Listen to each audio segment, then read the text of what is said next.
Very early. This was. That's the APL community.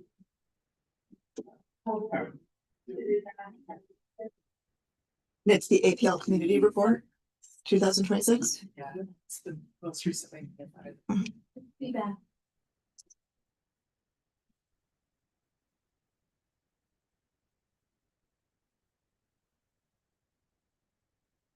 Yeah, I guess so.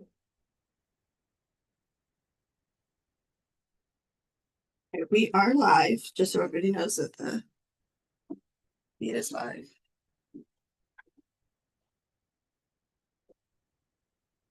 And are we expecting Bob to join us virtually? No. No. Okay. So we're good to go.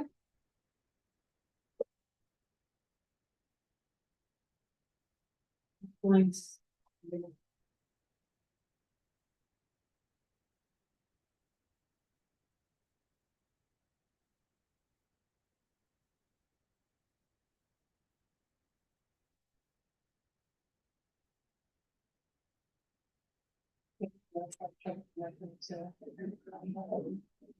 I was, and it's that word. And now.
All right.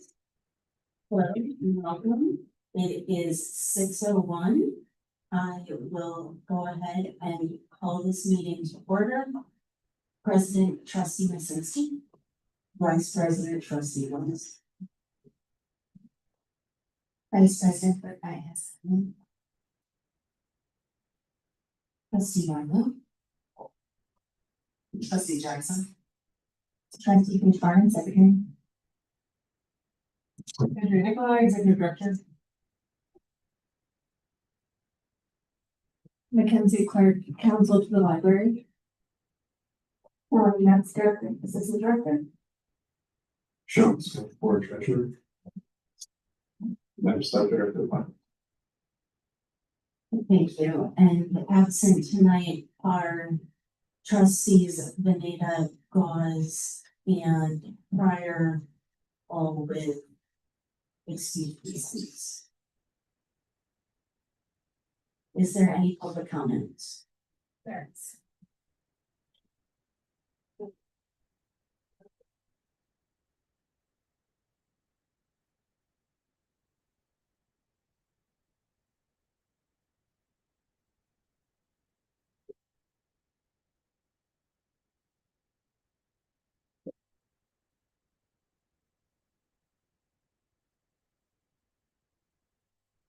Oh, well, the 17% possible tax increase isn't something that I'm enthusiastic about. Can you state your name and street Oh, Arvid P. Rennie. into the mic? Okay. Oh, Arvid P. Rennie from 47 Morris Street. Thank you. Well, the prospective 17% tax increase isn't something that I can really be enthusiastic about. But as long as it's a one-time thing, I could accept it. However, it seems imperative though that in the future that the tax increases return to previous levels within the tax cap. Because year after year of those kinds of increases, I think would be hard on the tax base. And overall, I do feel that the library has given me good service. And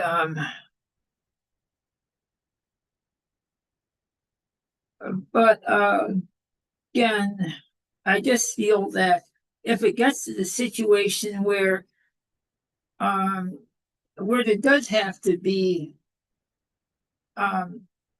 tax increases outside the tax cap each year, that then there has to be some way to economize.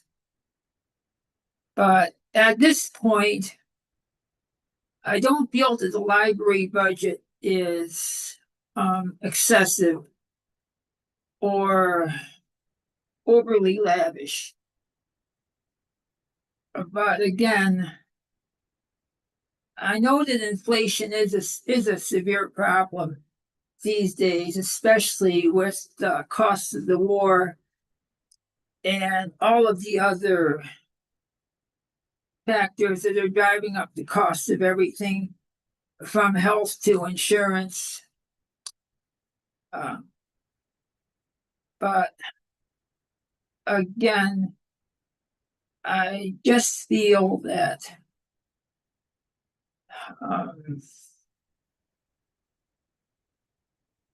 the situation has to be brought under control so that there wouldn't be this kind of tax increase year after year. And again, I do understand that in the past that the increase has been pretty minimal. So one could say that people have gotten a head start on this because of the previous low increases. But again, that advantage would be whittled away if there isn't any way to return after this to the previous low level of increases. And again, it should always be remembered that the school taxes, one reason that Albany is disadvantaged is that the school taxes are so high. And again, if the library tax increases too much, then eventually the library tax could become as much as a drag on Albany taxpayers as the school tax is now. And one of the big problems with the school tax is that finally there's so much being paid for administration rather than real education. And I don't believe that the library budget is loaded with administration the way the school budget is. So I think that's one advantage. But again, I think you're doing a very good job, and I think it would be worth it. Again, it is worth it to preserve the service. But again, there's only so many of these kind of tax increases that the public can really keep on supporting. So I guess that's it. Okay, thank you very much.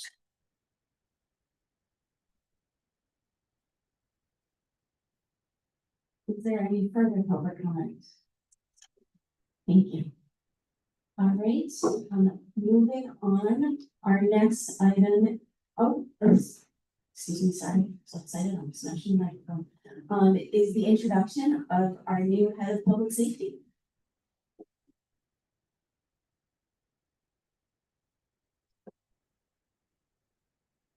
Good evening, everybody. My name is Mike Pargio, and I'm the new head of public safety here. A little background on myself. I spent 21 years as an Albany police officer. 12 of those I was a detective, and 8 of those I was assigned to an FBI task force.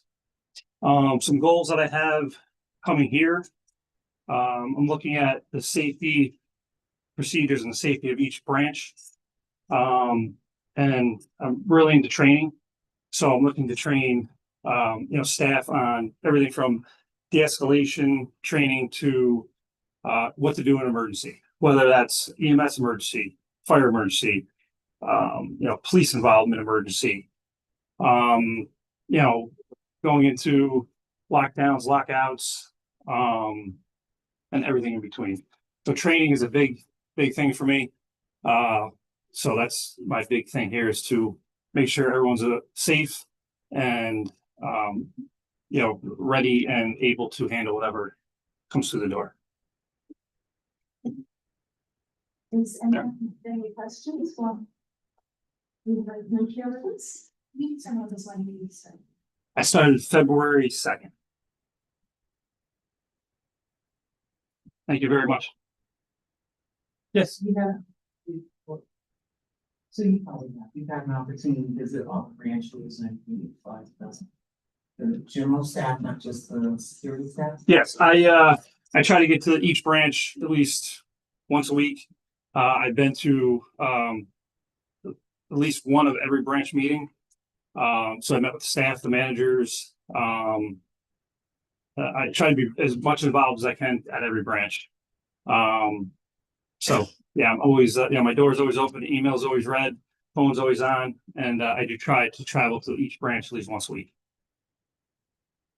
Will you be, I'm sorry, will you be, thinking of training? Will you be having any training on recognizing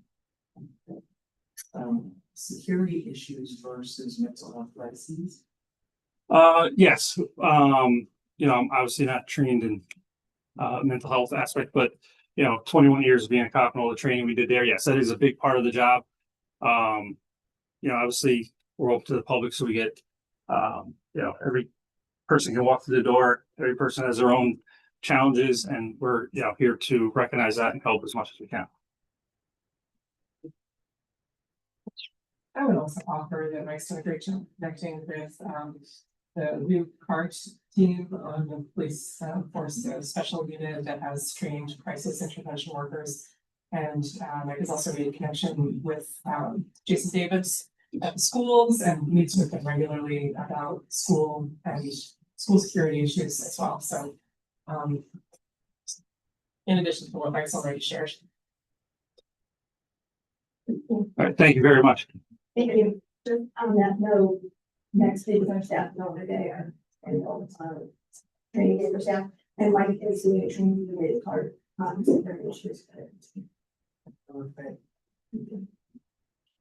Right, the next item on our agenda is the minutes. Is the minutes of the last meeting. Are there any questions or comments about the minutes? Seeing none, is there a motion to accept the minutes? Trustee West, I move that you accept the minutes as presented. Is there a second? Second, fine. All in favor? Passes unanimously, thank you. All right. Moving along to finance. The first item is the operating check register. Are there any questions or comments related to the operating check register?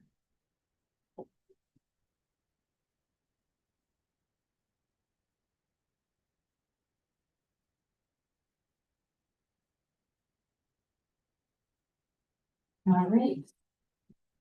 Hearing none. There is not a capital fund check register this month. Is there a motion to accept the operating check register and capital fund check register? Trustee Allen, I move to accept the operating check register and capital check register. Second, Barb. All in favor? Passes unanimously, thank you. All right, moving on to the finance memo. The items included in the agenda, there's a provider's work for the sixth fiscal year activity through the 8 months ending February 28th, 2026. The treasurer's report includes 2 schedules. The first schedule presents the election of your fund balance, compared to budget amounts approved by the board. The second schedule presents a further breakdown of expenditures by category. Total support figures were comparable with the modified budget, while total expenditure was slightly over the modified budget. The capital fund report presents the financial activity of the capital projects approved by the board. And lastly, the cash and investment summary report presents the activity of the library accounts during the report. Thank you. Do you want me to watch the executives, correct? No. All right, moving along to the. Oh, I'm sorry, did we have any questions? So excited to move on. Yes. Trustees reporting out and some upcoming events. I will get us started. First, I want to thank all the trustees who showed up and supported the nominating committee sessions of trustee of candidate information for the candidates. So thank you for that. I want to share about show and tell. I attended rock painting at Arbor Hill Vestal, Mellow Lion, Humble Otter. And so it was very fun. People seemed to really enjoy it. And I don't know if Andreas wanted to explicitly talk about it, but apparently the Arbor Hill West Hill branch has started another arts class. Because I've had a very hard time getting into the arts class without, jumping in and signing up right away. And they now have an afternoon class. So some of the people are going in the afternoon. So it's easier to enroll and do fun arts and crafts activities. And that's exciting for me. And I also last week attended a webinar hosted by APL with the Adirondack Experience about Teddy Roosevelt's Midnight Ride into presidency. And amongst the various things I learned was that this year marks the 125th anniversary of that event. I also attended an Adirondack Experience Zoom talk that was about Georgia O'Keeffe in Lake George, which was really like, she spent so much time there, and it was really informative. The images were beautiful, and there was a really lively Q&A, which I feel like is often hard to do on Zoom, so I thought that went really well. And I also attended a talk with a Vietnam War convention projector on Saturday as part of the 4-part Vietnam War series, which is very moving. He read some of his friends' letters who were in Vietnam and talked through his experience and receiving a presidential pardon and is from Chatham, New York. So super local. And again, I just want to continue to tout the Upper Pennsylvania System app.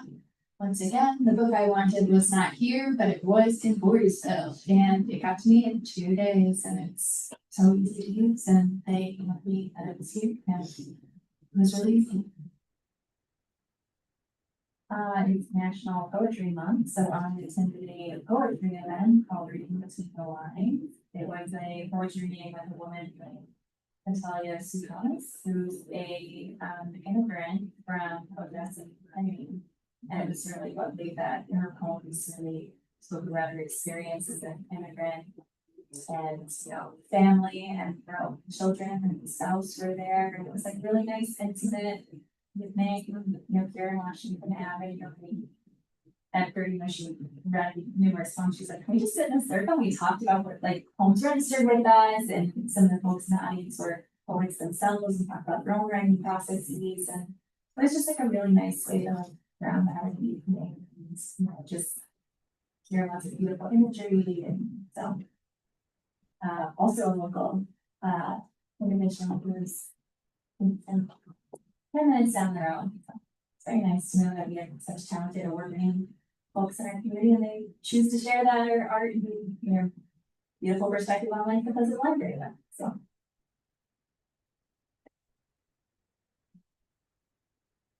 Anyone else? Right, moving on to executive committee, there are a few things we did meet. Minutes are obviously attached. We discussed and accepted a motion to accept revisions to the mutual responsibility section of the legal services with Whiteman, Osterman, and Hannah. The language will say that the letter will include the language that we will provide legal services that in our professional judgment are appropriate for this matter in accordance with applicable legal and ethics. We also reviewed board evaluations. I have more notes on that, so please be patient. We received 8 evaluations. I believe 8 out of 9 evaluations is the record for my time here on the board. So great job, everyone. Thank you. Few key points. Overall, the lowest ratings were for board members being prepared and present. So please, this is a friendly reminder, come to meetings and be prepared. The ratings for length and efficiency have improved dramatically. And in our discussion, we're thinking that's partially related to how we've been trying the executive to only include executive session when we know that we need it. So we think that that is paying off. 2 people did not feel that a diversity of opinions were expressed and issues were dealt with respectfully. Executive committee thinks that the effective meeting training from Upper Hudson will help with this. However, Upper Hudson isn't available to provide this training until May. And since May is the last meeting for one of the trustees' terms and June is the last for 2 trustee terms, we think that it would be a better use of Upper Hudson's time to wait till we have all of us. But it was heard and we are looking to help with the situation. And lastly, for the next steps were identified and responsibility assigned as needed. Item 2 trustees indicated that this needed improvement. And so we're to try and help with this. We're adding all of the committees to the agenda, which is a change. This way you can say, yes, we've met, we're not even, what have you, but it just keeps us all in mind of each other. And I'm going to try and be cognizant to mention the trustees that have reached out about attendance, so everyone is aware of that as well. All right. The next item is ad hoc strategic planning committee. Oh, go ahead. So with I'm sorry. the letter of engagement, is that something that does not come before the full board that just is between the executive committee and Yeah. council? Okay.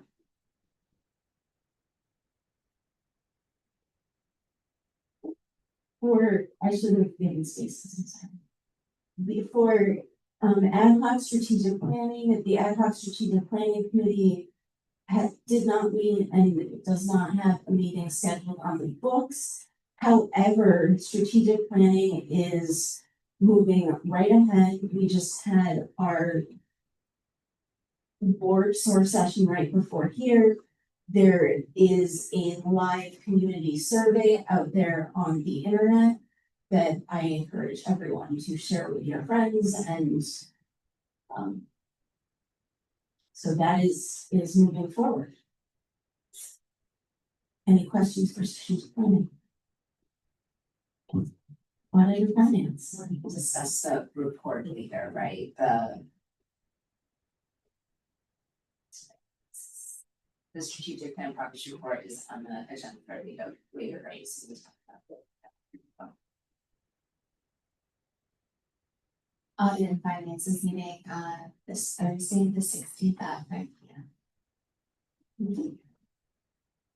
Facilities? We haven't. Okay.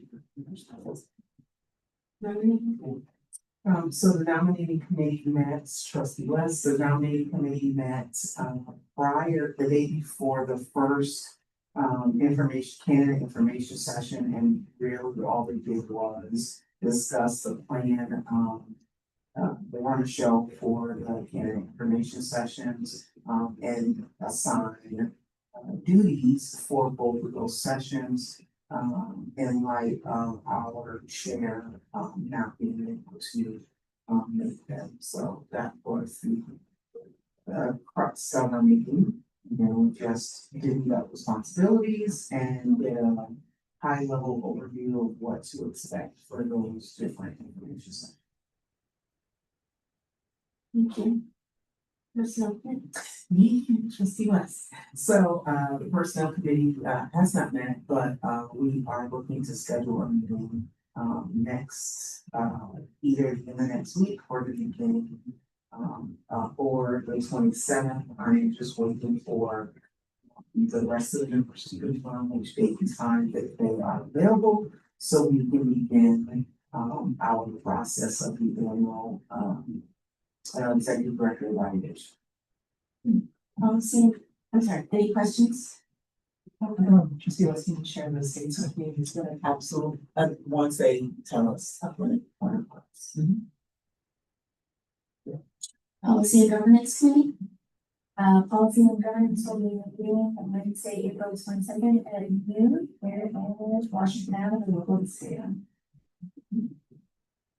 All right, and then we come back to me. So first item is Upper Hudson, the Upper Hudson library system. This is one of those months where we actually had 2 meetings between our meetings. But key things that I think are worth sharing, Upper Hudson is in very beginning stages of exploring connections with both the VA and Albany Med for potential health screening services to work with the libraries, which I thought was pretty cool.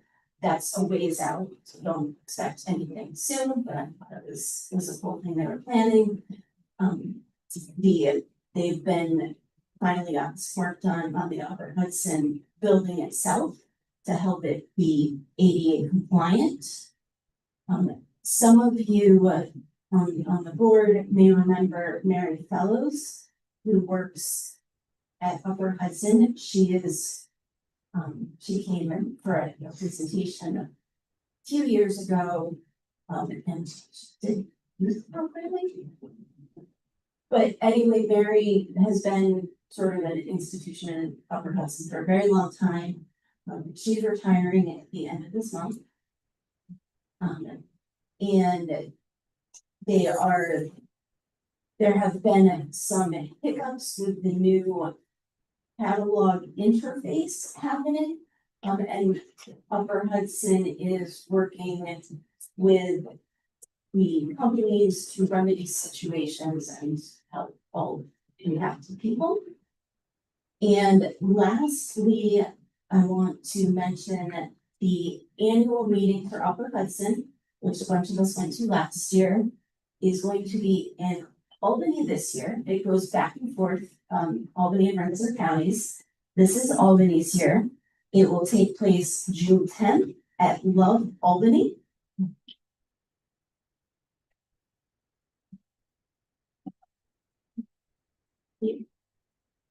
Love Albany is over near, yeah, Kate. 8 King Street.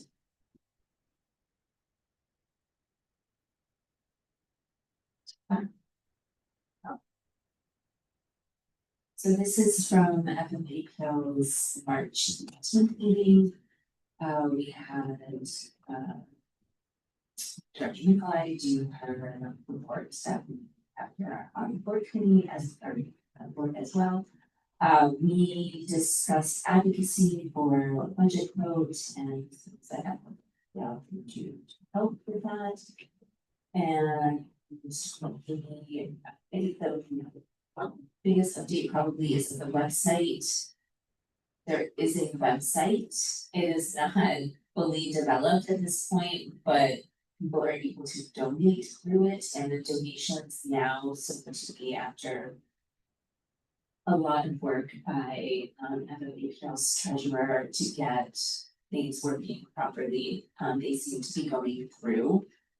So that is exciting. We continue to work with Donor Perfect to also be able to better utilize that platform for donor outreach and organization of those funds coming in.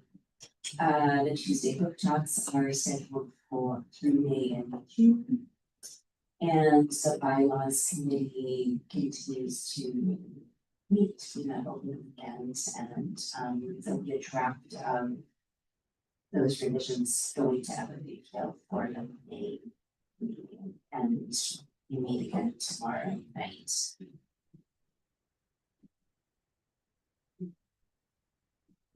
Thank you. Any questions?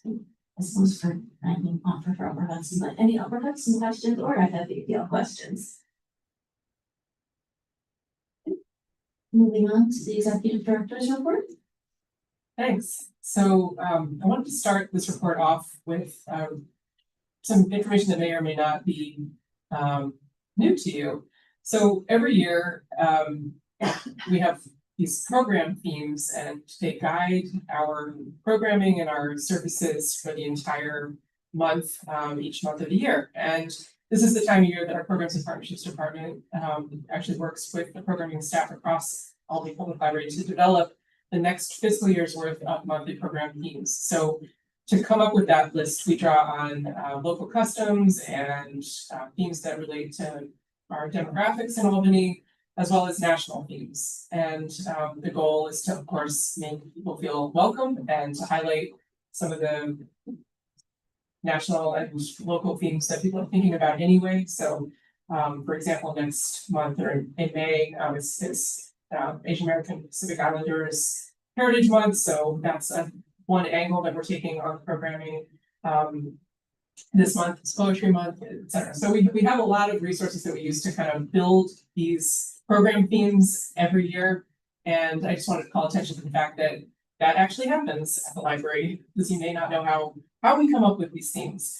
And in other March news, we did get a jump on our community report and budget information sessions at all of Albany's many neighborhood associations. So I've been presenting, and a couple of the other managers have been presenting at these neighborhood association meetings. In terms of my outreach activities, I met with the mayor's new director of intergovernmental affairs. Her name is Liz Maria Penn. And another note from outreach I wanted to mention was that I attended the ACT Now Albany Climate Change Open House, which was held at the West Hill Community Center, and it was really engaging kind of culmination of months of ideas and brainstorming that were gathered by the sustainability department. So it was great to be there for that event and represent the library in sustainability efforts that are citywide. I know trustee Marlowe already covered most of the Friends of Foundation news. I would only add that, well, actually, I don't really have anything to add. She did a really good job of covering it. The new website is the lead story. And we'll go into the finance report with Director of Finance, Adam Stone. Okay, so I just have one update here. So, we did discover in recent weeks that we were the victim of a check fraud.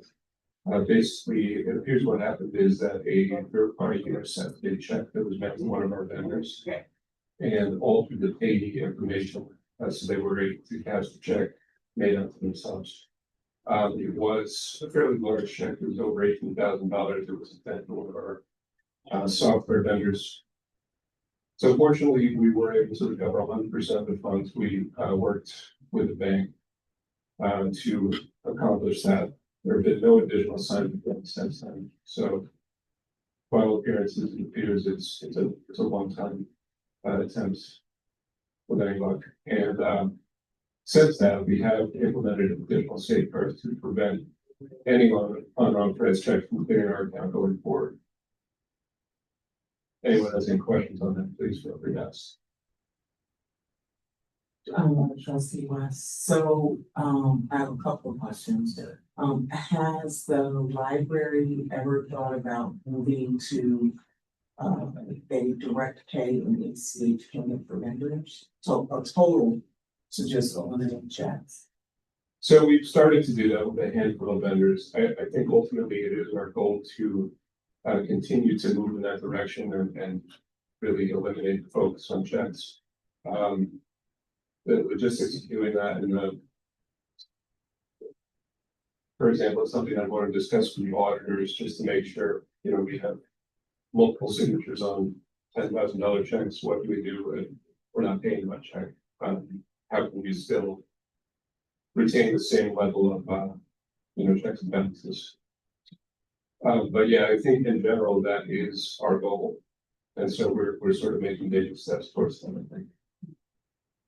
And perhaps if you do it, if you target certain vendors at a time, so maybe if you target the insurance vendors first, and then you take the payroll vendors and then, and just do it that way. But yeah, I think that it saves money in the long run, not issuing checks. And it definitely helps with security. I totally agree. Yeah, and like I said, I think that is what we're aiming towards. So hopefully it's just a matter of time until we can make better reality. I would also have to be filed with this report and took all the proper steps on that account as well. But yeah. Thanks, Adam. Incidents were down, thanks in part to our new head of public safety, Mark Butcher.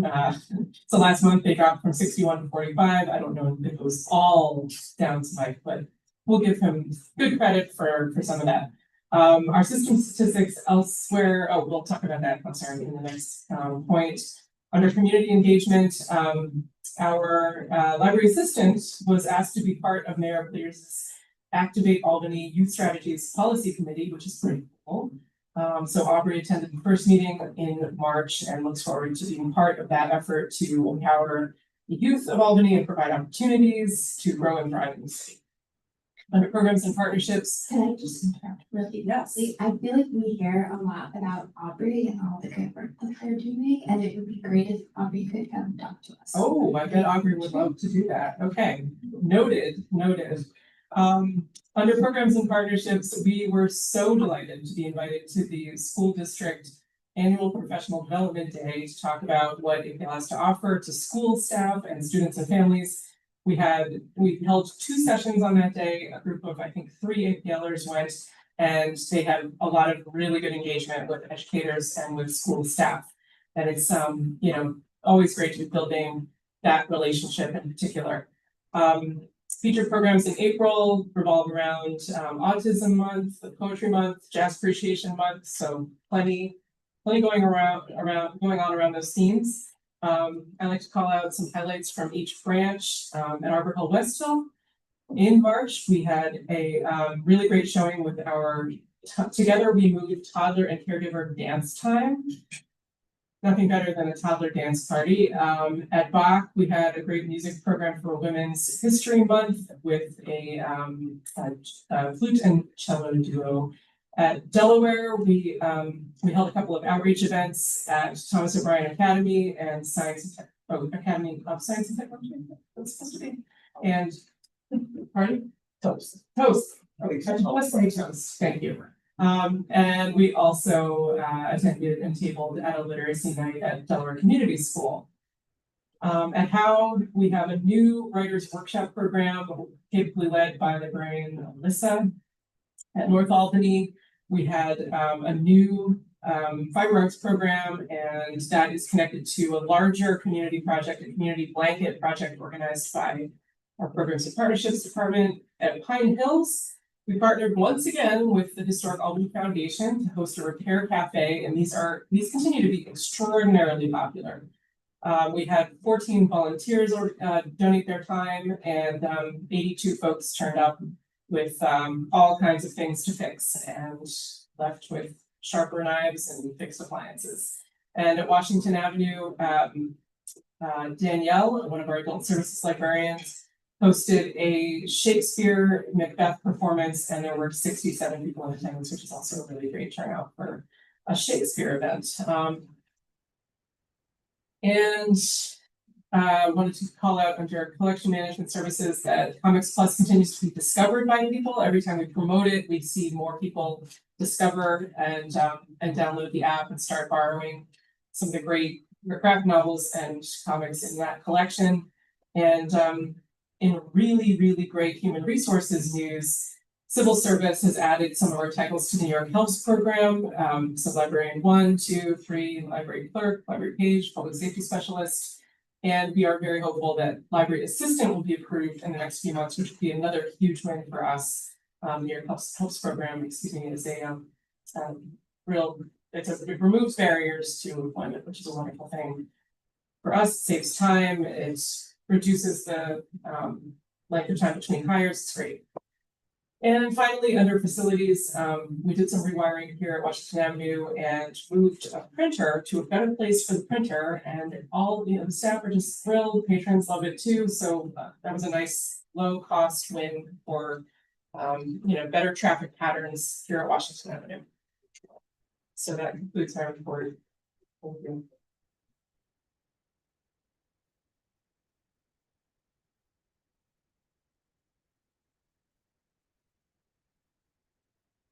That's me, I'm so sorry. Moving on to monthly statistics. Sure. So there are 2 reports with statistics this month. The regular view that you see each month, and then we also included the Upper Hudson quarterly report about digital content. So starting with our general system statistics, our overall door count is up year to date, led by increases at Bach, Pine Hills, Delaware, Howe, and North Albany. Overall circulation was also up over 2025 or fiscal 25, excuse me, with increases in Washington, Pine Hills, Howe, and in digital content. Pine Hills was added to the Wi-Fi system, and actually this resulted in an interesting phenomenon.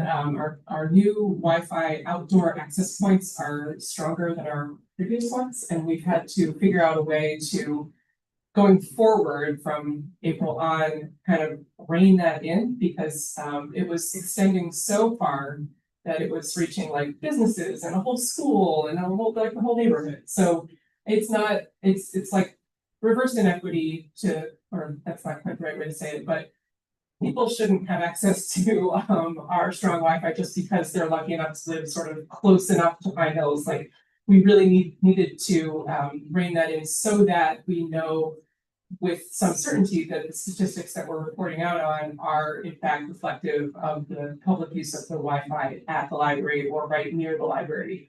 So that's an adjustment that we're making, and I wanted to ask you about it. You'll notice in the Upper Hudson quarterly report that a lot of those ebook, audiobook, all of the formats are down except for periodicals, and that is directly related to cutting hoopla out of our collection. We did that for all of the good reasons I've spoken about, but if you have any questions about any of those numbers, please feel free to ask. People continue to just discover the periodicals within Overdrive, and they're so easy to download and enjoy on any device that just people just really, once they discovered them, they start using them a lot. So we're happy to see that use continue to grow. And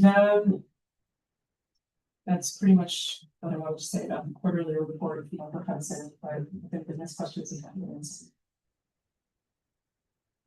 I would check out more books if they were in the catalog, just saying. We are going to be adding more, leasing more of those ebooks. Not needed to notify me. In my thing, because she said when we do it, it's like telling.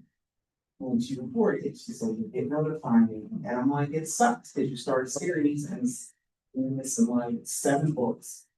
In a series, and it jumps to book 11. It's a painful wait. Yes, I know, I see it 3 times, and it's exaggerated. Thank you for your continued patience, but yeah, we're going to continue to grow that collection, believe me. Thank you. We have no unfinished business. So moving on to new business, the schedule of service for 2026. Yeah, so we have to revisit July. The 4th of July falls on a Saturday, and what I propose to you to consider, is to offer a floating holiday in addition to being closed on that Saturday, because otherwise it's a completely inequitable holiday for our staff. So that's the way in which we normally address holidays that fall on a weekend. We missed it this year, and I apologize for the oversight. But the recommendation is to approve a floating holiday that can be used by staff. So the staff who would normally work that Saturday get a floater. No, we'll be closed on that Saturday, and everyone will get a floater. Okay.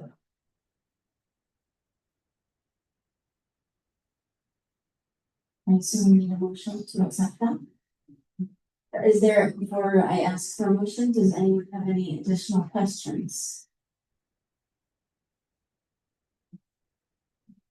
Is there a motion to alter the schedule of service to allow for a floating holiday on July 4th?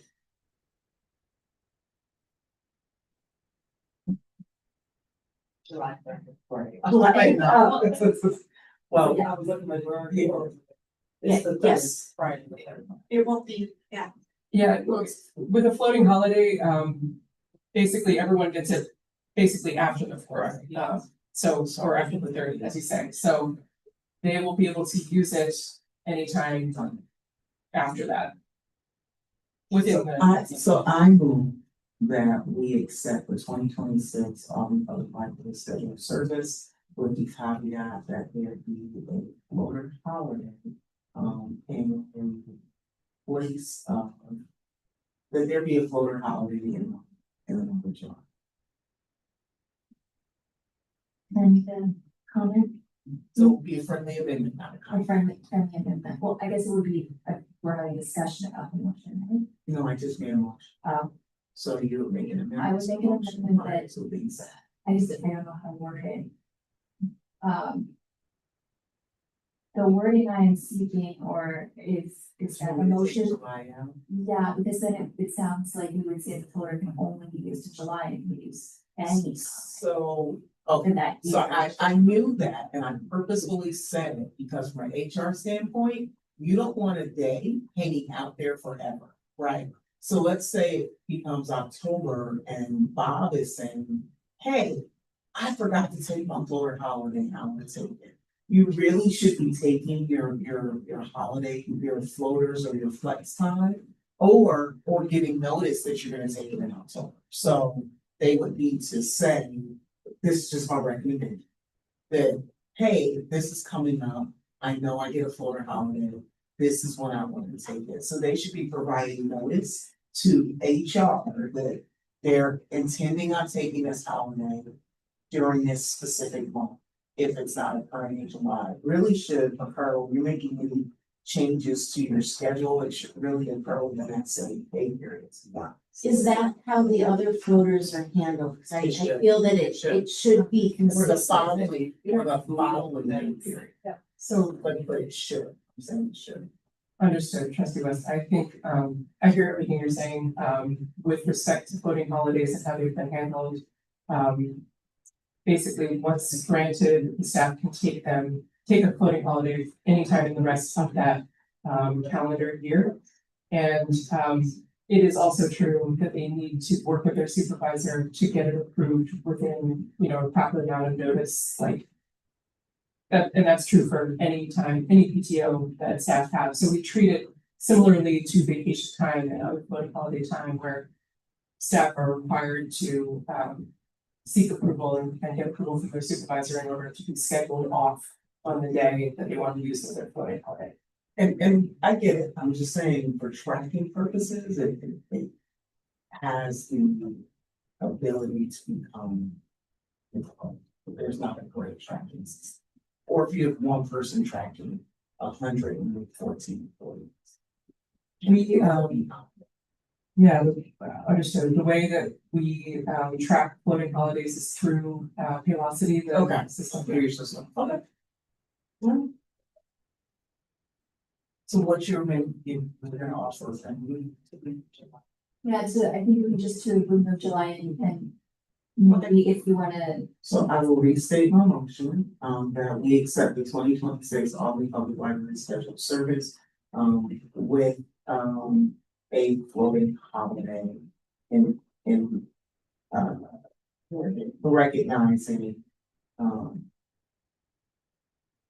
the closure on July 4th.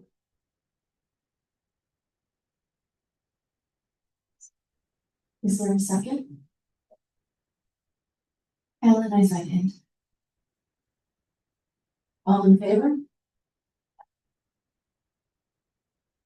Passes unanimously, thank you. Thank you very much on behalf of the staff. Thank you. All right, moving along, strategic plan progress report.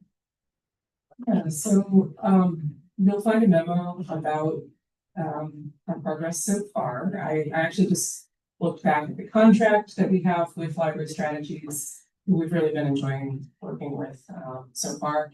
And I pulled the assets and services that were promised in that contract in order to kind of form this memo for you. So we've been assigned the co-lead consultants from Library Strategies and a project manager, actually more project manager plus, because we also have access to Katz, who is one of their lead project managers, as well as Susan Weissner.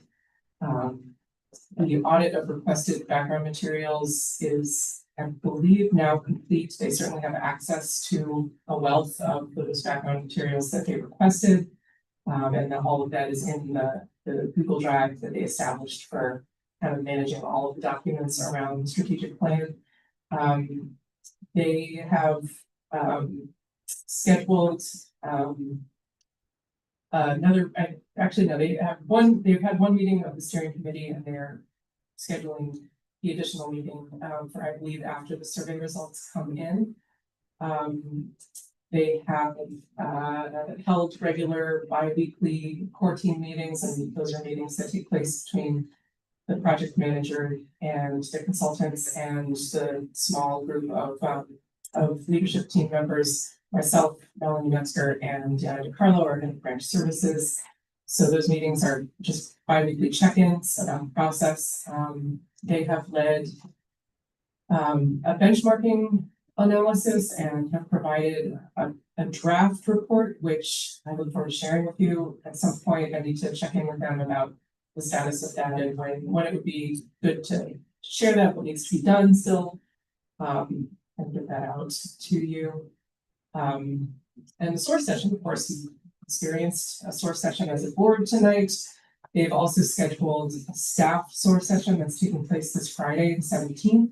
from 9:30 to 11:30, and that will be held virtually. And we have supported staff so that, managers, supervisors have made sure that they scheduled the staff to be available for those, for that source session. We're not gonna get like 100% of the staff who are eligible to attend, but we have scheduled over 25 staff members at this point, I believe. And actually, just because one of our consultants will be in town a little bit early, she's offered to hold an additional leadership source session with just the leadership team in the library, which are all of my direct reports, plus our head of the HR. And that's going to be held on the 22nd from 1 to 3. So I'm really grateful to Library Strategies for adding that on in our the library. We're also going to strategies consultants, library strategies consultants are going to be leading some interviews with key community leaders, including our mayor, hopefully, and a number of others that are going to be scheduled soon. And the survey is out. So we launched it on Friday, and we're going to be supporting that launch and publicity around it in a number of ways that are listed here, but we're also offering a prize incentive of free $50 downtown Albany gift cards. Downtown Albany gift cards give you basically it's just a gift card that you can spend at like a whole list of downtown locations. Everything from Skinny Pancake to McGee's, McGarry's, and there's also a photo shop that's called McGree's. Okay. I always get those confused. One is a bar, another is a photo shop. I think you can use the downtown Albany gift card at both. So it's just a nice way to also like give back to the community in addition to creating this incentive instead of like an Amazon gift card.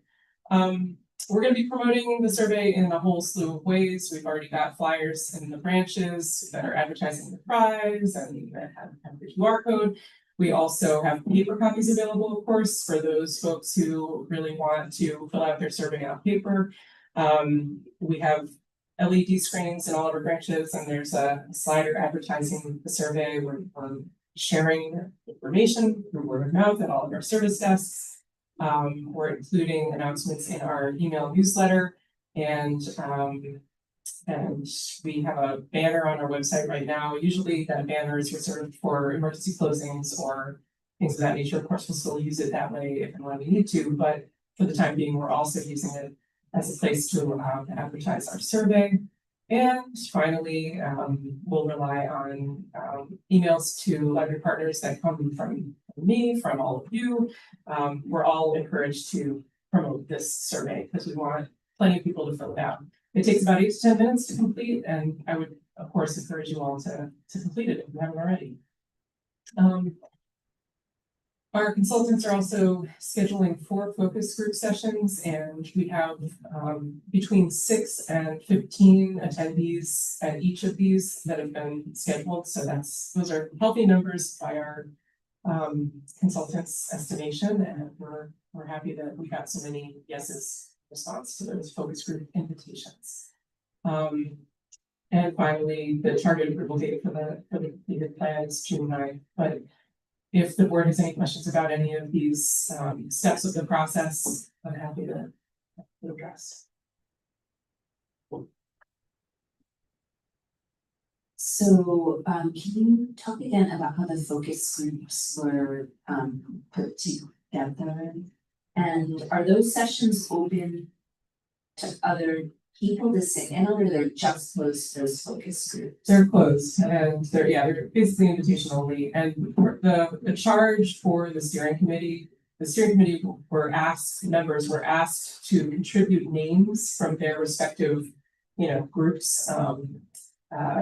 We had someone from the schools who nominated a bunch of people who are associated with schools and so forth. So the steering committee were sort of like the super connectors of this process. And they gave us, I think I sent out like 115 invitations individual email invitations to the people who were on this list that was compiled by members of the steering committee. So that's how we arrived at, the groupings of we asked each of the people who were invited to respond to one of the 4 focus group opportunities, and that's how they were built. The steering committee is. Can you remind me who is the steering committee? And I'm sorry, because I'm just trying to keep track of, because there's the ad hoc. Yeah. Strategic planning committee, which is different than the steering committee. Yeah. Which is. Different than The focus the group. core team. Yes, that's correct. It is a complex process. It's true. So that one's. And yeah, Folks, I'm involved in a lot of those, and I also struggle keeping them straight. I'm kind of with stuff, yeah, so very grateful for our steering committee members and just pulling up that list. So we have an elected official in Wusu Anane. We have school administrator and Priya Mercer, who's the secondary instructional supervisor for ELA Reading and Library Media from the city school district. We have Donna Neiman, who is from the Albany International Center School, fourth grade teacher. Heather Ardrey, who is a homeschooling representative, but also is a community leader. We have Kathy DeBora, who is the manager of member engagement for the Capital Region Chamber of Commerce. Yaira Chrisbergs, who is the director of adult education, refugee and immigrant, but from the RISE at Refugee Immigrant Support Services of MAS. From civic groups, we have Chandra Legrone, who's the executive director of Inner Own Voices, and former library trustee Dennis Gaffney, and Friends of Foundation of APL member Haley Angus. In addition to the ad hoc committee members from the board. And myself.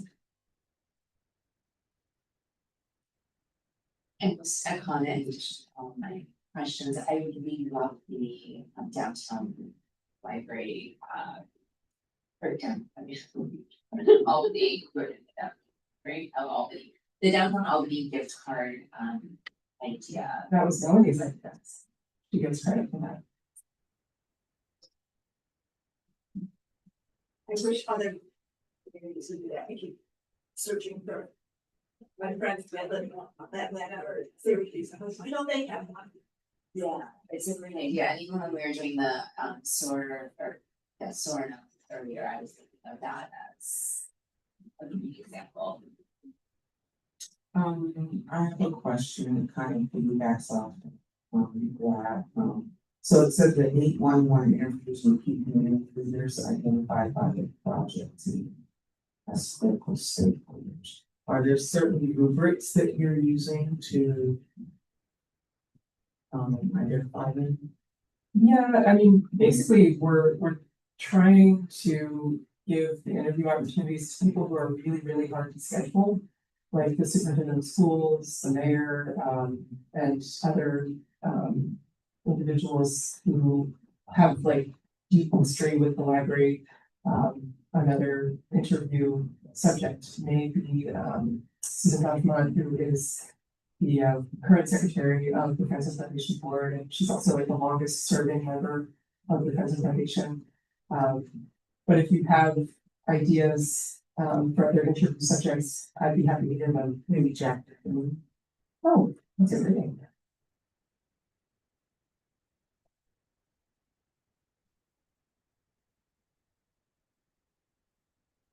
But definitely. And maybe even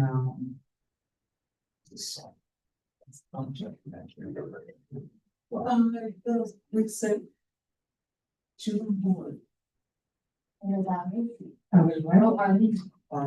Anyway, that's another really good. Thank you.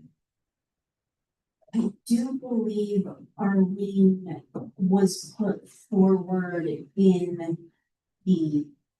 I saw her name in the list of people getting put forward for the focus groups. Yeah, she may be involved in a focus group already, actually, I don't remember, but either way, we'll definitely reach out, thank you. I mean, so, cause it's like if you're doing 8 interviews, but so I'm assuming it's 8 people, 1 interview, 8 people. That's right. And you just kind of want to make sure you get a very diverse group and a diverse homegrown group. So I'm not saying that you don't want to do superintendent of school, but all the, like you, because you're doing the Auburn Public Library. So that's just my thought. So that's why I'm saying, Jack's a great idea because Jack's written books and you know what I mean?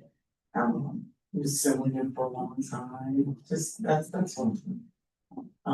Matter of fact, a perfect person would be Robert Mayor Jim. I'm dead serious. I just remember making this neighbor and having this everywhere, and that is what makes him good, but it just was that. Because he is a genuine, he cares about the community for real, it's not that. And before he was mayor, he's the assistant principal, you know what I mean? So he's been in a community and he grew up on Second Avenue. Yeah. Thank you for those suggestions. I welcome them from anyone on the board. Reach out, text, email. But thank you very much. I've written all of this.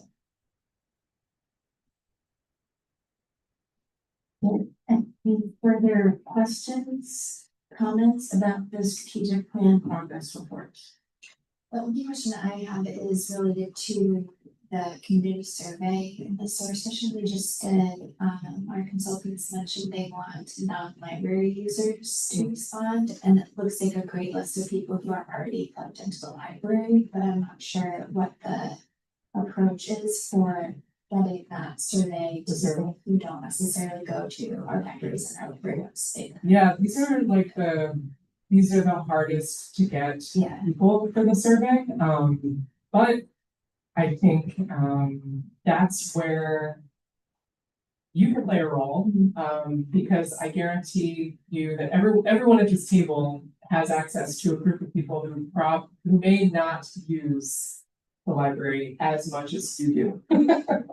So I would encourage you to think about those networks and think about ways to connect with potential groups of non-users. I think that posting the survey flyer in places that are a little unconventional would also be a way to maybe get some eyeballs on it that wouldn't ordinarily be on it. So if you know of community bulletin boards in places that, I don't know, golf club, I don't know, not to accuse golfers of not being library users, but you know what I mean, like unconventional venues, that would be good. I can make sure that you all have the survey so that you can print it and post it wherever you see fit. Yeah. Any additional comments, questions? Right, moving on to web content accessibility guidelines compliance plan. Yeah, it's a mouthful, right? But I did it. Yeah.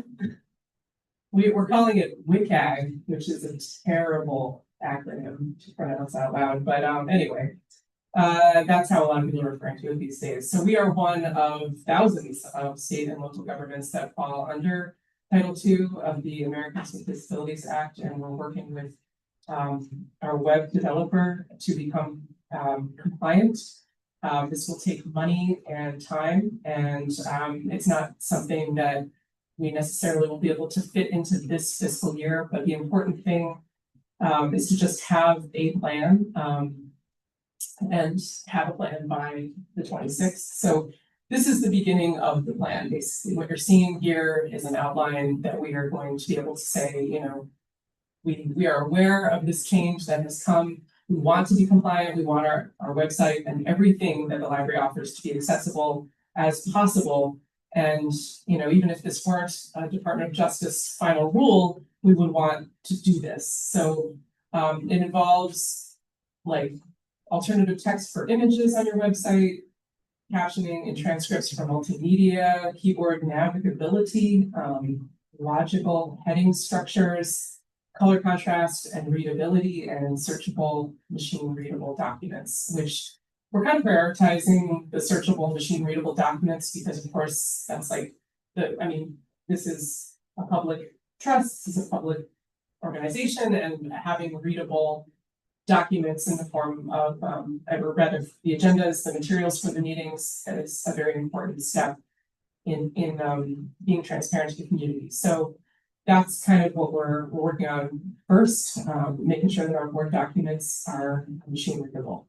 And staff have been participating in the trainings that have been offered through various, like the Capital District Library Council, New York Library Association. Everyone is aware of these, and there are lots of trainings that have come out recently in support of these changes. So, Over It is our web developer, and we've also had a meeting with them, and you'll be hearing much more about it in the months to come. But this is kind of where we're at present. And thank you to legal counsel for helping us along with regard to making sure that we actually fall into the category of organizations that have this like 2026 deadline. I have a question. So I very much enjoy the APL social media stuff. How does that get impacted with accessibility?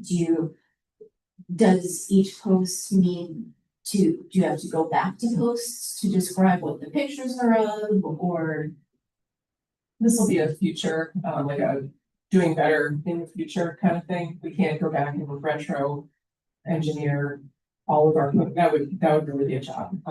But I've actually noticed some of this in just, my regular, like my own personal like Instagram feed, like you'll see the alternate text for the image is listed like within the description of the post. So that's just one way, that I've seen this kind of surfacing, in what are otherwise traditional social media posts, and we would be seeking to comply in that way. So, and I don't even know what the other ways are at this point, but I know that image recognition is one of them. It just seems like a really big task. Yeah, it's a big task no matter what, but it's the right thing to do. Do we have an existing policy around this, or is this require a policy that we then have as part of our? I don't think so because it's the law. Okay. So I think that covers it, but we'll of course look at that and see if it's necessary down the road. And I don't think so at this point, but There's no always speaking about. Oh, I'm not aware of a policy, for this specific method. Which is compliant, it's a compliance. But it is happening. thank you. Any additional questions? Right. Moving on to the New York State Annual Report for 2025. Okay, so thank you, Melanie, for suffering through the new format of this report. So the state had to completely reinvent this report, and the new platform is working quite well, but there are hiccups with it. So as a system, the Upper Hudson Library system, people who are engaged in filling out this report have been trading a lot of tips and tricks, and there's also a place in the report to record some of the issues that have come up with this transition. But one of the things that we noticed as we were going through it, and the first thing in this, or the first heading in this memo has to do with library collection numbers. So we at first thought that somehow we had seen our adult fiction collection drop by 50%, which seemed a little extraordinary, even though we had a big weeding project going on. So on closer examination, we discovered that that was an incorrect holding figure that had appeared in the 2024 data set. So I just want to reassure you that our 2024 adult fiction holdings figure was actually 78,000, and our 2025 adult fiction holdings increased a little bit to 80,000. So that's one note. The other note, library programs, policies, and services.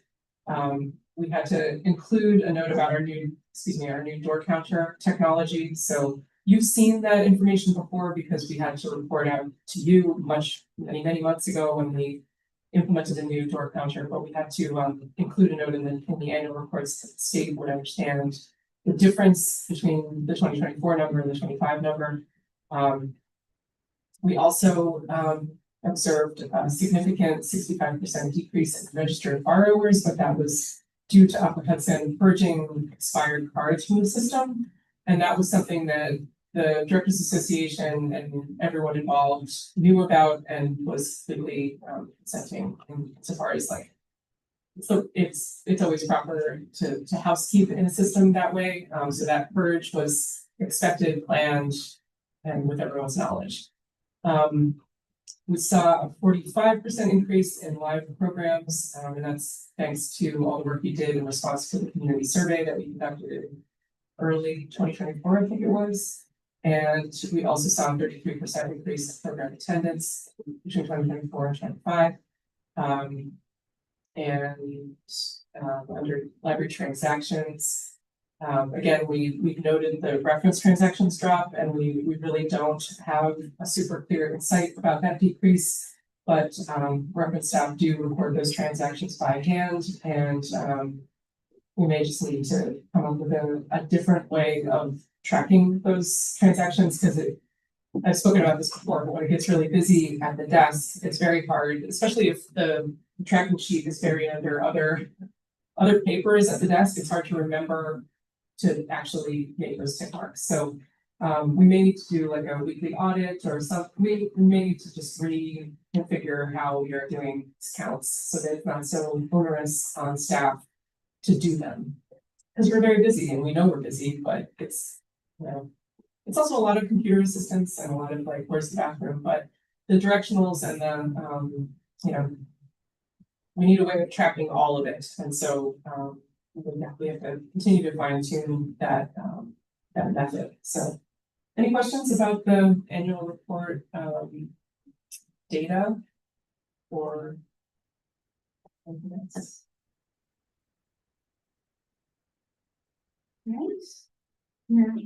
None. Move forward. Oh, actually, you do need to accept the report. That's a motion. Sorry, I should have led with that, probably, my bad. Sorry, is there a motion to accept the New York State Annual Report for Public and Association Libraries 2025 from APL? Alan, I hope to accept this report. Jackson, second. All in favor? Passes unanimously. Thank you. Thank you, Melanie, and all of the staff who contributed, all of the information for this report, because it's a lot. So thank you. Right. Moving over next to the community report. Okay, so I'm going to basically share with you the report that I've shared at neighborhood associations across Albany. Recently, we I think we're up to like 12 now, and we've got, you know, all of the rest of April and right up to May 19th, right up to the budget vote. So I'm going to share with you the community report and the budget information that I've been sharing with all of these groups.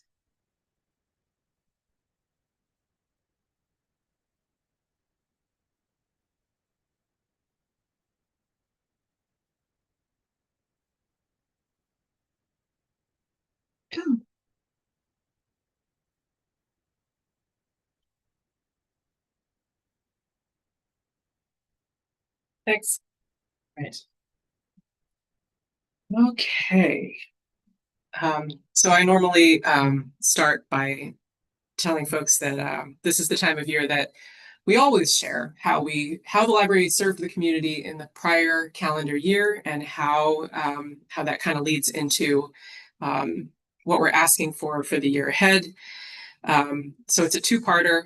We talk about services first, and in part two, we get into the budget vote and trustee election. So starting with a high-level summary, of our most vital services to the community. These are the top-level figures that we also focus on for the annual report to the state. You'll see there are some notable increases across this summary, notably volunteer and intern hours. We established the Community Engagement Department, I think at the end of 2023 or early 2024, and that was at no extra personnel cost to the library. That was just reorganizing our staffing model.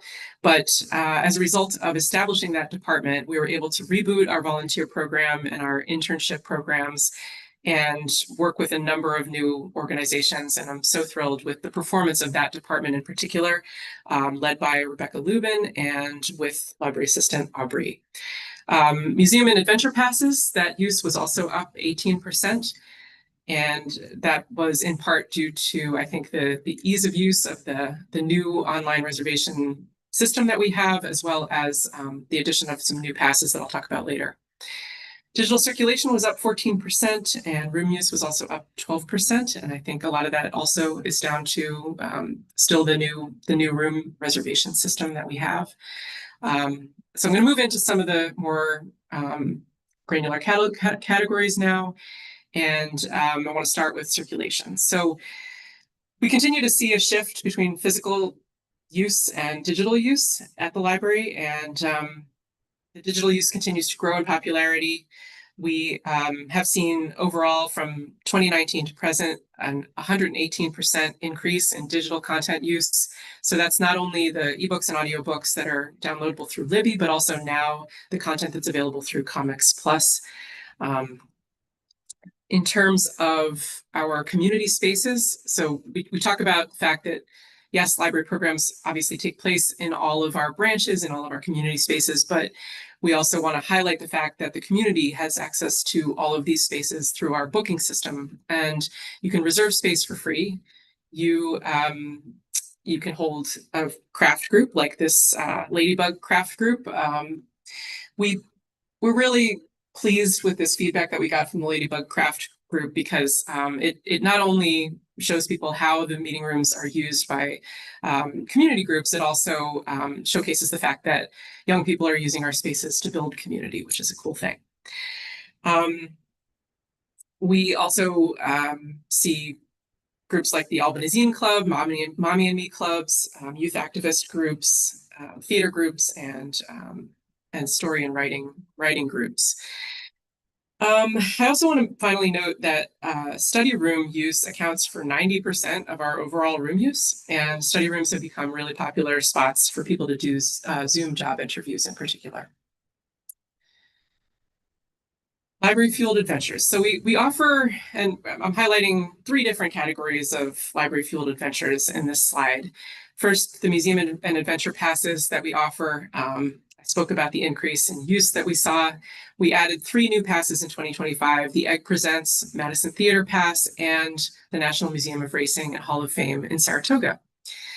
We've also ramped up our local history programming. So we partner with Discover Albany, city historian Antonio Palca, Albany Institute for Art and History, and the Underground Railroad Education Center, Historic Albany Foundation. All of these organizations we look to for brainstorming, ideas, planning, and as a result, we've tripled our numbers of local history programs. And you'll see in the May and June program guide that our local history programs are featured on the front.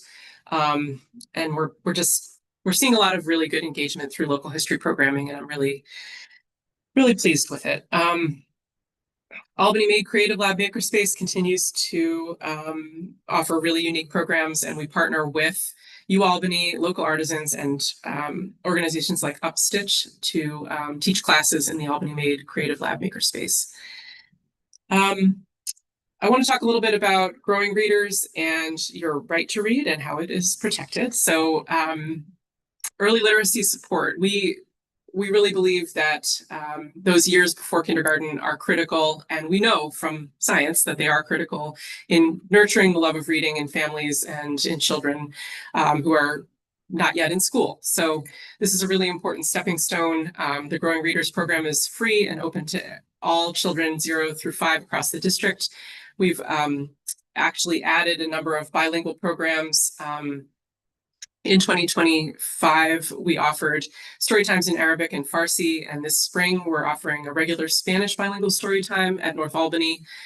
And soon we're going to be offering American Sign Language and French story times as well.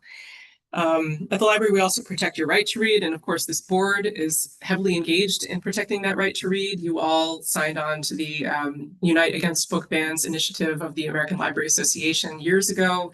And I take every opportunity to remind the community of that because it's a message that really resonates. I think, people in Albany definitely don't take that right for granted. And we see great turnouts at our banned books events every year.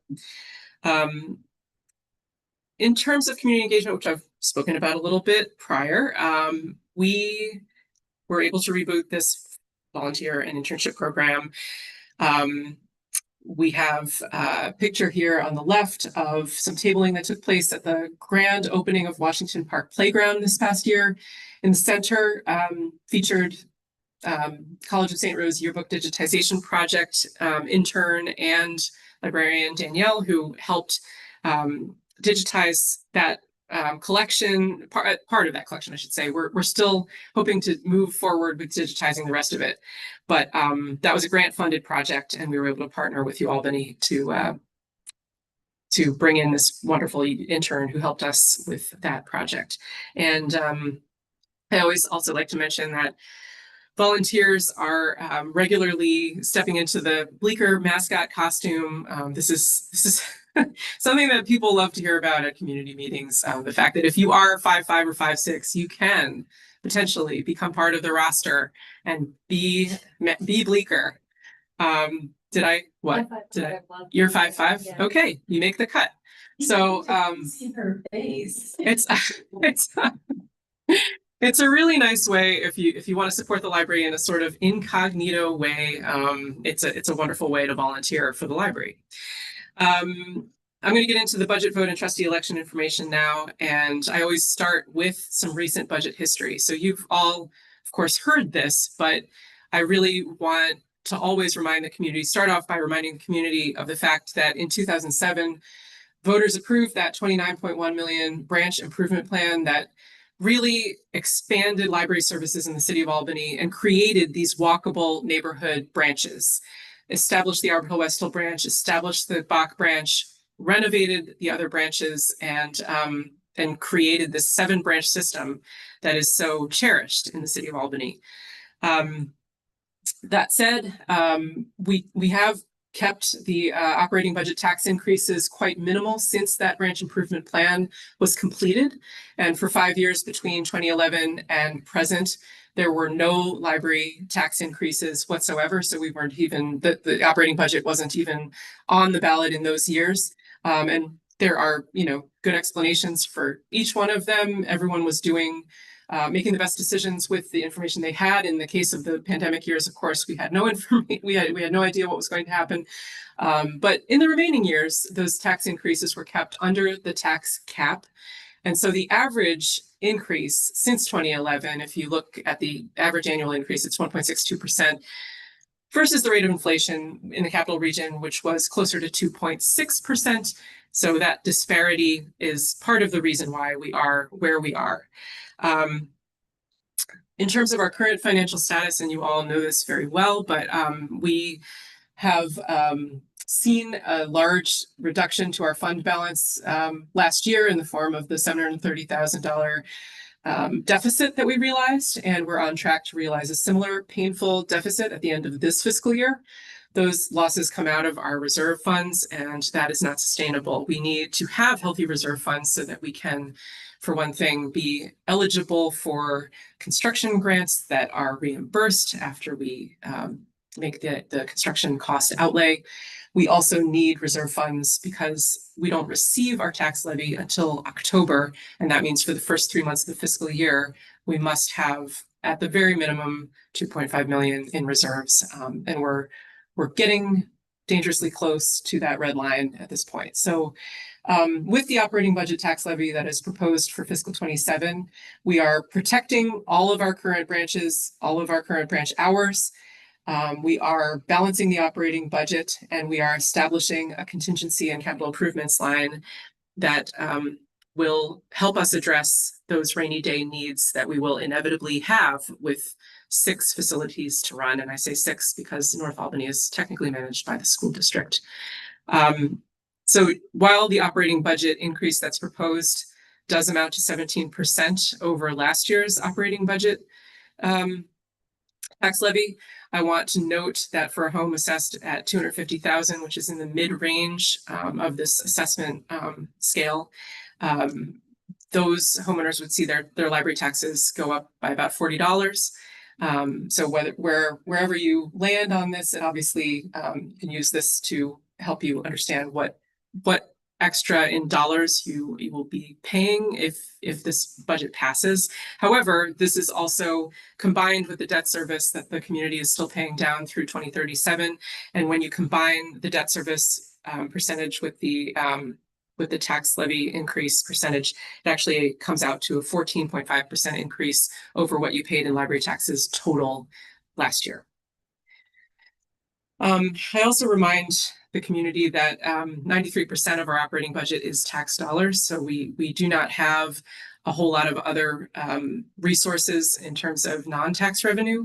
Our non-tax revenue is very, very important, but it only amounts to about $600,000 on an annual basis. And that does fluctuate year to year, as we've seen happen with the pilot payments. Those pilot payments had been coming in at $400,000 in as recently as 2019, 2020. Those have dropped down to, as you can see, $191,000 that we saw last year. And so it's not a stable source of non-tax revenue. And that's been really kind of a big lesson of the recent past. So if there's no increase or less than the proposed tax increase for fiscal 27, we will have to work together to figure out what services would need to be cut. So I remind the community that the generic categories of things that would need to be cut include branch closures, reduced hours, and reduced staffing.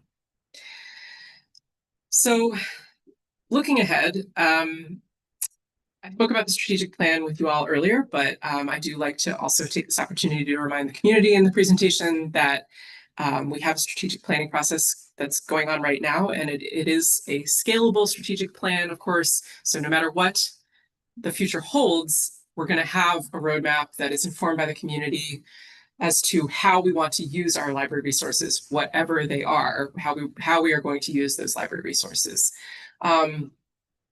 So now that the survey is out, I would take this opportunity to remind the community to fill out the survey, to share the survey with their friends. I think I've mentioned this, but it's going out on social media today, and so it'll be easier to share that way for a lot of folks, and I'll be sure to make that point in community reports going forward. I also remind everyone that having a strategic plan is a minimum standard in the state of New York. So all public libraries are required to have a strategic plan, a long-range plan that guides them for 3 to 5 years. And finally, of course, a reminder that May 19th is the budget vote and trustee election, that there are 3 trustee seats open, 2 5-year terms, which are full terms, and 1 partial 1-year term. And you can find all the information about how to get on the ballot on our budget page. And candidates are out there collecting signatures on petitions. There are 65 signatures that are required. And all of those petitions get turned into the city, to the school district clerk. And then, the candidate forum is coming right up on May 5th, excuse me. So that'll be an opportunity for the community to hear from the candidates themselves, and also hear another community report and budget presentation from me. So yeah, I think that is that concludes the presentation. And I finally, of course, always share my contact information with anyone who wants to contact me, and encourage them to contact me, and I'm happy to respond to emails, usually within 48 hours at the very maximum. So yeah, Any questions about this report or the budget information that I share and how I share it? I have a question that, you've been doing budget like chats with the executive director, right? Yes, Oh, budget perfect. table talks. Yes, they've been scheduled at all 7 locations. 4 have taken place so far, and I had 2 people at the Bach branch table talk. I didn't see anyone at North Albany. I didn't see anyone at Arbor Hill, West Hill. I did have someone at the Howe branch who I chatted with for an hour. I think that person is a trustee candidate. So that was a useful conversation. But I mean, they're all useful, but that was kind of 2 birds, 1 stone kind of situation. Anyway, so I haven't seen a huge turnout at the table talks, but we still have a few to go. And of course, we're also publicizing the fact that I am going to be at these neighborhood association meetings. Some neighborhood associations have said, hey, no problem, promote our neighborhood association where you're going to be giving the community report and budget talk to anyone who wants to come, not just the neighborhood association. So we've been pushing those out as well as opportunities. And we have, all the other things, the handouts at branches and regular social media updates about the coming vote. Will you have paper copies of the survey at the remaining meetings that you're going to? Yeah, absolutely. Yeah, that's a very good idea. As well as maybe another slide with the QR code. Or you could put it on the slide that has the QR code to the. Yeah, that's a good idea. We should just replace that QR code with the survey one. Yeah. Definitely. Yes, it will happen. It's a good idea. Thank you. Once we finish the community report, the instinct is to just go forward with it, but it's so true that we gotta update it as we go along with the new information that we have. So yes, we will absolutely do that. Any other questions or comments about the report?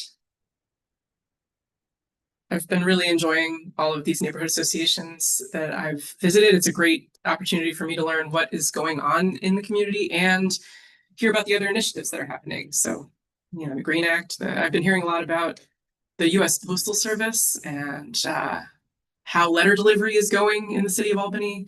It's a very important way that I also, get the temperature of the city in a lot of different ways, from a lot of different perspectives, I should say. And people are full of really good questions, and I'm happy to field them, keep fielding them. Thank you. Thank you. The last item under new business is a summary of the quarterly board evaluation. I was excited and talked about it earlier in your executive committee. So you don't need to hear it again. Please know that we appreciate your comments and have, as you can see by this changed agenda, try to take them to heart to keep us moving as smoothly as possible. Is there additional public comment? Yes, there is.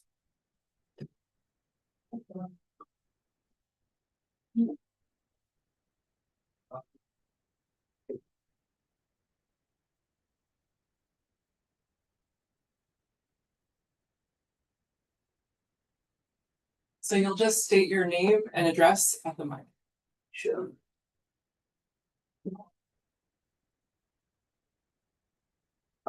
Good evening, everybody. My name is Jerome Garrett Jr. My street address is 35 Stevens Street, between 2nd and 3rd Avenue. My comment or in question is, I thought long and hard about this. I run my own consulting firm. It's called Agape Cooperative Community Project here, only 2 doors down from where you're at, 111 Washington Avenue, right here in this great city of Albany. And I have now been able to take over some of the programming that the late Father Young has done in the city of Albany. And I'm not here to be an agitator. I'm not here to do anything but to encourage you guys to be the library of the people that you see on the outside of your library. And a lot of the things that when I talked to, when we wanted to have a program on May 2nd, which we are still having, it's called In the Need Of. And that is, there's so many people that are in the need of something. And as a consulting firm and as Agape Ministries, we are just trying to help people where they're at. And sometimes, people are they're homeless and they're just sitting outside waiting for you to come in. Okay. And some people, are just trying to, figure a way out of, be it probation, parole, out of college, out of high school, and they're just trying to figure out a way in. And one of the things that was a problem with this program on May the 2nd is that we were going to have a light food. Now we read the policy, okay, and it was very interesting to me that we couldn't have any food. It had because the room that was available didn't have a kitchen, and we didn't need a kitchen, and we're just going to have finger foods, and we've seen other organizations have finger foods and pizza and wings. And, if you're going to do something for one person, or one group, you got to do it for others. It has to be totally, it has to be totally the same for everybody. And again, I when we started in 2011, when we started ACCP in 2011, Arbor Hill and Howe Library were instrumental in getting our consulting firm started and on its roll. We've gotten over $65 million worth of grants. Okay. Working with General Electric, um, Hannaford, or some of you guys might know them as also Food Lion in the United States, with Walmart, with the federal government, with AmeriCorps. So we know what we're doing, but we want to make it not just another energetic melodic adventure where we're just sitting outside just doing we do one good program and that's it. What we want to do is we want to become holistic, and that we all can, that the library can be that community center, almost like Ben Franklin had said many years ago. So my comment and question is, number one, my question is, if the food thing is a problem, okay, then we can handle that, and then we'll work with the restaurants. And after the event is over, we'll take everybody to a restaurant. But if you're gonna do my thing is, if you're gonna do one thing for one person, okay, then you got to do it for the other. Okay, and that's really key. And number two, I really feel that we can really reach out to the different multicultural communities. We can reach out to the local churches that are sitting sometimes right, like Howe Library. You have Mount Zion right there, like literally across the block. So we need to reach out to them. Literacy, the books. I'm an African studies professor. Okay. I'm also a sociological professor, the first Black professor at Johnstown Community College. So, we have a lot of books that I'm able to bring into the lexicon, if you allow me to say, of Albany Public Libraries. We worked with, when Toni Morrison was alive, she was at the University of Albany. We have Pulitzer Prize winning writer Dr. Alan Ballard, who is right here in Clifton Park, and goes to one of the local churches here. So I'm saying that what we can do is bring, utilize the people that you have with here, so that we can be able to, make a more, again, holistic opportunity, and especially with the young people, because the young people are our future. And as Miss J and Mr. Will, almost 15 years, well, it is 15 years ago, did with myself and my staff, I think that we can do with the young people out there. So, I thank you for the time, and This is my first time doing it here. I'm used to doing it in Atlanta or New York, but I hope that I didn't take too much of your time and didn't give a sermon or anything. And may the Lord bless and keep you until we meet again. Thank you. Thank you. Are there any additional public comments? Great. Is there a motion to adjourn? I move that we adjourn. Is there a second? All, who's last? All in favor? Aye. Passes unanimously. Thank you. We are adjourned at 7:43.